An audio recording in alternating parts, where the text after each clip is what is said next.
오늘은 조금 무겁게 느껴질 수도 있지만 2026년을 살아가는 우리 시니어들이 반드시 알고 있어야 할 아주 중요한 법적 권리에 대해 말씀드리고자 합니다. 바로 디지털 증거 원격 압수수색에 대한 이야기입니다. 예전에는 경찰이 수사를 하려면 직접 집이나 사무실로 찾아와서 서류 뭉치를 가져갔지만 이제는 세상이 바뀌었습니다. 여러분이 스마트폰으로 찍은 사진, 손주들과 나눈 대화, 그리고 중요한 문서를 보관하는 클라우드라는 가상의 저장 공간이 수사의 핵심이 되었습니다. 그런데 최근 정부와 사법부에서 이 클라우드 서버를 원격으로 압수수색할 때 우리 같은 피해자나 사건 관련자의 참관권을 어떻게 보장할 것인지에 대한 새로운 가이드라인을 확정했습니다. 내가 현장에 없어도 내 소중한 디지털 자산이 어떻게 열람되고 복제되는지 감시할 수 있는 권리가 법적으로 강력하게 보호되기 시작한 것입니다. 오늘 영상에서는 2026년 최신 지침에 따라 갑작스러운 디지털 수사 상황에서 여러분의 사생활과 재산을 어떻게 지켜낼 수 있는지 그 구체적인 방법과 절차를 하나부터 열흘까지 완벽하게 정리해드리겠습니다. 이 내용을 모르면 내 모든 개인정보가 수사기관에 무방비로 노출될 수 있지만 오늘 영상만 끝까지 보시면 당당하게 여러분의 권리를 행사하실 수 있습니다. 먼저 현재 상황의 심각성부터 짚어봐야 합니다. 2026년 현재 대한민국 시니어들의 스마트폰 및 클라우드 이용률은 역대 최고치를 기록하고 있습니다. 카카오 클라우드, 구글 드라이브, 네이버 마이박스 같은 서비스는 이제 우리 생활의 일부가 되었죠. 문제는 범죄 수사 과정에서 수사기관이 피해자의 거주지에 직접 방문하지 않고도 경찰청 앉은 자리에서 원격으로 여러분의 클라우드 서버에 접속해 데이터를 가져가는 원격 압수수색이 급증하고 있다는 점입니다. 과거에는 수사관이 옆에 있으니 무엇을 가져가는지 눈으로 볼 수 있었지만 원격 수사는 내 눈앞에서 벌어지는 일이 아니게 내 사생활이 어디까지 털리는지 알 길이 없었습니다. 이에 대한 비판이 거세지자 2026년 초 대법원과 검찰청은 디지털 증거 압수수색 참관권 보장 강화 지침을 공식 발표했습니다. 이제는 원격으로 데이터를 가져갈 때도 반드시 당사자에게 실시간으로 그 과정을 보여줘야 한다는 것이 핵심입니다. 이런 정보 놓치지 않으려면 지금 구독 꼭 눌러두세요. 자, 그렇다면 구체적으로 어떤 절차가 바뀌었을까요? 가장 먼저 주목해야 할 점은 실시간 화면 공유 의무화입니다. 2026년 최신 가이드라인에 따르면 수사기관이 원격으로 클라우드 서버에 접속하여 데이터를 선별하고 추출할 때 피의자나 변호인에게 해당 수사관의 컴퓨터 화면을 실시간으로 송출해야 합니다. 이를 위해 정부는 디지털 수사 참관 전용 플랫폼을 구축했습니다.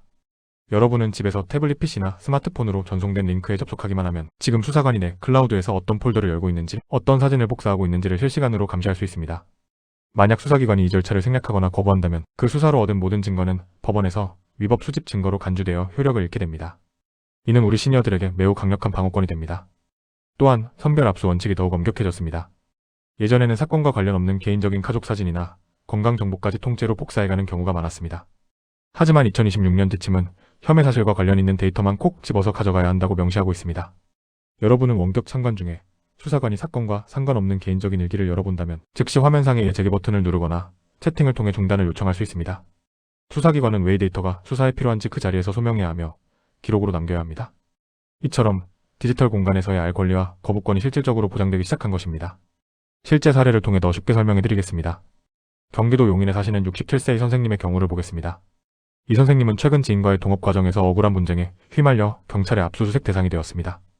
경찰은 이 선생님의 클라우드에 사업 관련 증거가 있다며 원격 압수수색을 통보했습니다. 예전 같으면 겁이 나서 가만히 있었겠지만 이 선생님은 최근 배운 디지털 참관권을 행사하겠다고 당당히 요구하셨습니다. 경찰은 이 선생님에게 화상회의 방식의 참관 링크를 보냈고 이 선생님은 변호사와 함께 집 거실에서 수사 과정을 지켜보셨습니다. 수사관이 사업과 무관한 손주의 돌잔치 영상 폴더를 클릭하려 하자 이 선생님은 즉시 중단을 요청했고 수사관은 사과하며 해당 폴더를 제외했습니다. 만약 참관권을 몰랐다면 이 선생님의 소중한 가족, 사생활이 수사 기록에 고스란히 담길 뻔했던 아찔한 상황이었습니다. 주의사항도 반드시 숙지하셔야 합니다. 수사기관에서 압수수색 영장을 제시하며 비밀번호나 생체 인식 정보를 요구할 때 무조건 당황해서 다 알려주실 필요는 없습니다.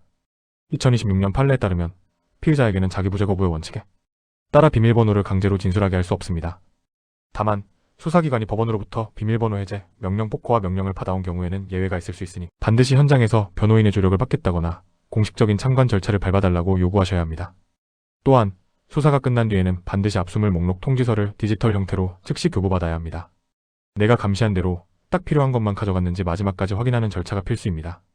그렇다면 우리 시니어분들은 지금 당장 무엇을 준비해야 할까요?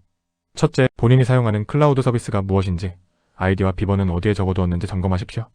수사 상황이 아니더라도 내 디지털 자산이 어디에 있는지 알아야 지킬 수도 있습니다. 둘째, 디지털 법률구조공단의 상담 번호를 저장해 두십시오. 2026년부터 정부는 시니어들을 대상으로 디지털 수사 대응 무료 상담 서비스를 대폭 확대했습니다. 셋째, 스마트폰의 화상회의 앱 사용법을 익혀두십시오. 참관권 행사는 주로 영상 공유를 통해 이루어지기 때문에 화면을 보고 대화하는 법을 아는 것이 곧 내 권리를 지키는 무기가 됩니다. 이런 정보 놓치지 않으려면 지금 구독 꼭 눌러두세요. 정리하겠습니다. 디지털 세상은 우리에게 편리함을 주지만 동시에 우리의 가장 은밀한 사생활이 담긴 공간이기도 합니다. 2026년 새롭게 바뀐 원격 압수수색 가이드라인은 수사기관의 효율성보다 국민의 기본권을 우선시하는 방향으로 진화했습니다. 내가 어디에 있든 내 클라우드 수사 과정을 실시간으로 감시할 수 있는 참관권은 이제 선택이 아닌 필수 권리입니다. 나는 죄 지은 게 없으니 괜찮아라고 방심하지 마십시오. 억울한 피해를 막기 위해서는 제도를 알고 활용하는 지혜가 필요합니다. 오늘 알려드린 디지털 참관 절차와 대응법이 여러분의 소중한 사생활과 노후를 지키는 든든한 방패가 되기를 진심으로 바랍니다. 주변의 친구분들에게도 이 영상을 공유해주세요. 이제 경찰이 원격으로 내 폰 들여다볼 때도 우리가 다 지켜볼 수 있대라고 한마디만 전해주셔도 큰 도움이 될 것입니다. 저희 든든한 시니어 파트너는 변화하는 세상 속에서 여러분이 절대 손해보지 않도록 가장 빠르고 정확한 정보를 계속해서 전달해드리겠습니다. 오늘 영상이 도움되셨다면 구독과 좋아요로 응원 부탁드립니다. 여러분의 권리는 여러분이 아는 만큼 지켜집니다.